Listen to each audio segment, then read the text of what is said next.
Hello friends, केवली classes में आपका स्वागत है। मैं आपके लिए एक बहुत ही अच्छा और इंटरेस्टिंग टॉपिक लेकर आ रही हूँ, भारत का संवैधानिक विकास। हमारे संविधान बनाने की दिशा में किए गए प्रयासों को हम इस वीडियो में कवर करेंगे। लेकिन ये टॉपिक हालांकि काफ़ी बड़ा है, इसलिए मैं इसे काफ़ी पार्टों में लेकर के आऊँगी। इससे पहले हम इसकी पृष्ठभूमि, इसके इतिहास को जानने का प्रयास करेंगे। तो आइए हम और आप सभी इस टॉपिक को समझने का प्रयास करेंगे। तो हम आते हैं इसकी पृष्ठभूमि पर। सबसे पहले है सन 1600 का राजलेख चार्टर। ये क्या था? सन 1600 में क्या किया गया था?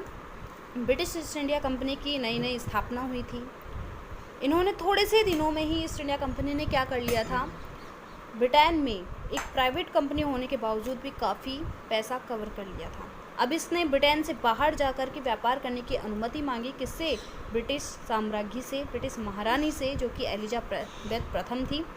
इन्होंने क्या किया, कंपनी ने बाहर जाकर के व्यापार करने की अनुमति मांगी। अब 31 दिसंबर, कब? 31 दिसंबर सन 1600 को ब्रिटिश साम्राज्ञी ने क्या कर दिया, कंपनी को 15 वर्षों तक पूर्वी देशों में व्यापार करने की अनुमति प्रदान कर दी। परंतु ये अधिकार एक राजलेख के द्वारा दिए गए थे। अब इसमें नई बात क्या है कि राजलेख के द्वारा दिए गए थे। इसका मतलब ये है कि ये प्राइवेट कंपनी थी, इसलिए भारत से कि इंग्लैंड से बाहर जाकर के व्यापार कर रही थी। तो ब्रिटिश सरकार थी, वो नहीं चाहती थी कि कोई भी प्राइवेट कंपनी बाहर जाकर के व्यापार करे और किसी भी देश पर धीरे धीरे अपनी जड़ें जमा करके वहाँ का जो प्रशासन है अपने हाथों में ना ले ले। इसलिए इन्होंने अपने कानून किस पर लाद दिए? कंपनी के ऊपर लाद दिए। इसलिए कहा जाता है कि जो ईस्ट इंडिया कंपनी भारत आई, वो ब्रिटिश सरकार के इस राजलेख के द्वारा भारत आई या पूर्वी देशों में व्यापार करने के लिए आई थी। ठीक है, उस समय कंपनी क्या है, 30,133 पाउंड थी। इसकी कुल भागीदार उस समय 217 थे। अब कंपनी भारत में आ रही है तो ब्रिटिश सरकार भी अपनी तरफ से क्या भेजेगी, लॉर्ड सभा के संसद के सदस्यों को भेजेगी, जिसमें हमारे यहाँ पर पूर्वी देशों के अंदर सबसे ऊपर हुआ करते थे गवर्नर, उसके बाद इसके सहयोग के लिए उप गवर्नर और 24 सदस्यों की एक परिषद हुआ करती थी। अब भारत में सन 1600 के अंदर ये प्रवेश करते हैं। कैसे प्रवेश करते हैं? पहले आते हैं कौन? विलियम हॉकिंस जहांगीर के काल में अनुमति लेने के लिए आते हैं, परंतु जहांगीर उस समय किसी भी यूरोपियन जातियों को भारत में व्यापार करने या उन्हें रहने की अनुमति बिल्कुल नहीं देते थे, क्योंकि उन्हें पता था कि अंग्रेज किसी को नहीं छोड़ते। इसलिए इन्होंने क्या कर दिया, इन्होंने अनुमति नहीं दी। इसके बाद में सर टॉमस रो ने सन 1615 में जहांगीर से प्रार्थना की कि वो हमें व्यापार करने की अनुमति दे, और इसी के साथ में उन्होंने एक चित्रकारी भी उन्हें भेंट की, जिससे खुश होकर के जहांगीर ने क्या किया, सर टॉमस रो को भारत में व्यापार करने की अनुमति दे दी। सबसे बड़ा माइनस पॉइंट था कि हमारे यहाँ के मुग़ल सम्राट जो थे, उन्होंने यहाँ पर भारत में व्यापार करने की अनुमति अंग्रेज़ों को प्रदान कर दी। अगर नहीं देते तो शायद आज भारत की सूरत कुछ और होती। ठीक है ना। लेकिन हम लोकतंत्र में जी रहे हैं, इसका मतलब है कि लोकतंत्र किसकी देन है? लोकतंत्र है। लोकतंत्र में विश्वास किसने किया था? तो लोकतंत्र में विश्वास सबसे पहले ब्रिटेन ने ही किया था। उदारवाद की नीति उन्होंने अपनाई थी। 1688 में गौरवपूर्ण क्रांति वहाँ हुई थी और वहाँ पर संवैधानिक तंत्र की स्थापना हो चुकी थी। इसलिए आपको इतना समझ में आना चाहिए कि राजतंत्र होने के बावजूद भी लोकतंत्र में वो काफ़ी विश्वास करते थे, इसलिए हम उनके साथ साथ में जीना स्टार्ट कर चुके थे। अब क्या है, सन 1726 का क्या आया, राजलेख आया। इसके अंतर्गत क्या किया गया, जो वहाँ के जो गवर्नर थे, कहाँ के, कोलकाता मुंबई मद्रास प्रेसिडेंसियों के जो गवर्नर हुआ करते थे, उनको एक विधि बनाने का अधिकार दे दिया गया कोलकाता मुंबई मद्रास प्रेसिडेंसियों के लिए।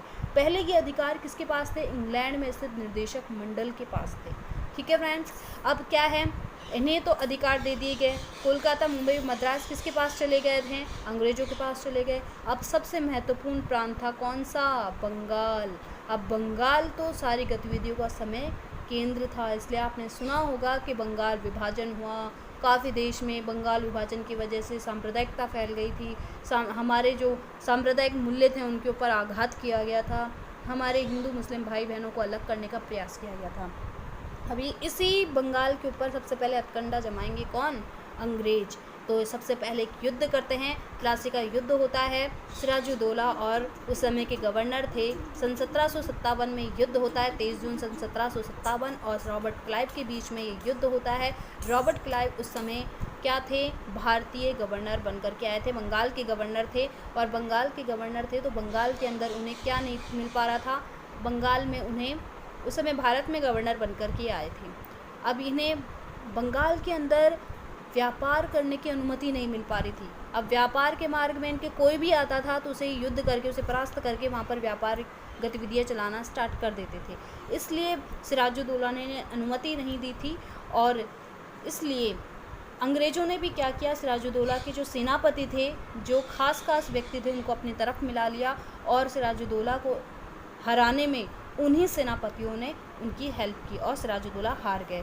ठीक है, अब बंगाल का कुछ जो प्रशासन था वो तो नवाब के हाथ में रहा। उस समय उनके सेनापति थे मीर जाफ़र को क्या कर दिया गया, बंगाल का प्रशासन सौंप दिया गया, और बाकी जो राजस्व वगैरह था बिना चुंगी के वहाँ पर व्यापार करने के जो अनुमति थी किसको मिल गई, रॉबर्ट क्लाइव को मिल गई।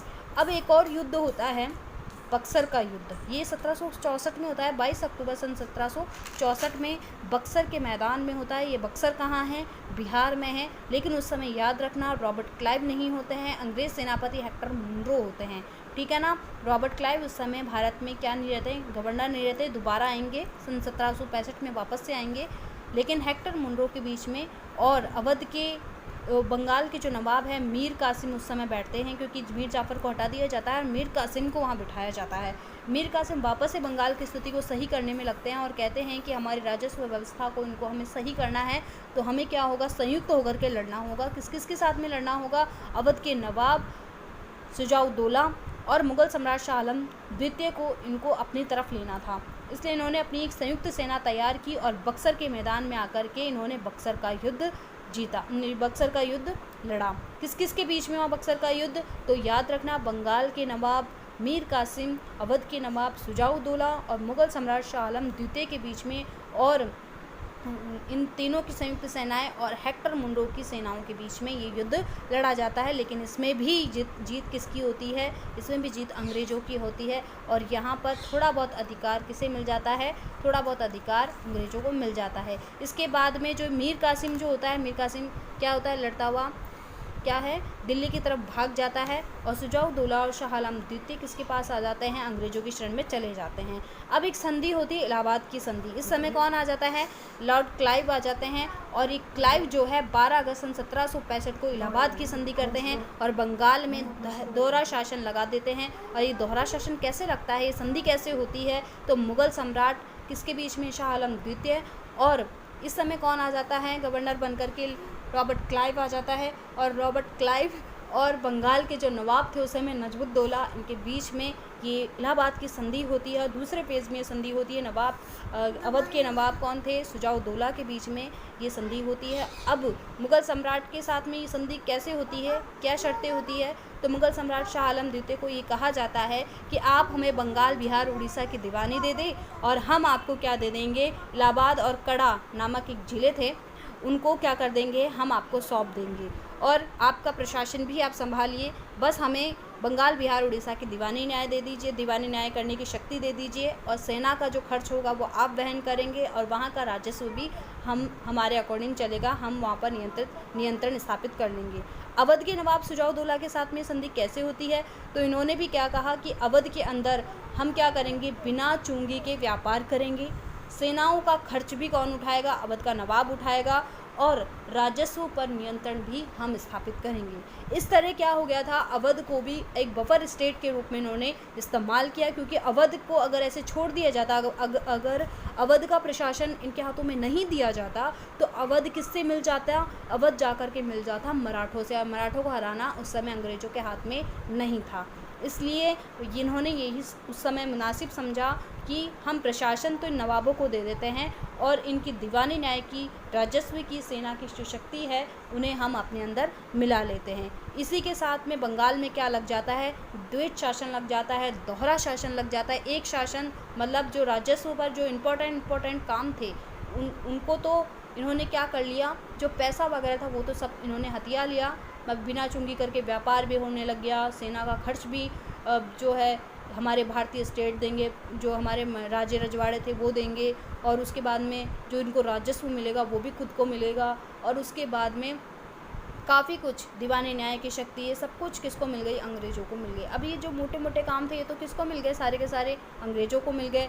लेकिन एक प्रशासन जो औपचारिकता थी वो कौन निभाएगा? वो प्रशासन की औपचारिकता सिर्फ जो सम्राट थे, नवाब थे, जो राजा वगैरह थे, वो इस औपचारिकता को निभा रहे थे, क्योंकि इनको वार्षिक आय मिलती थी।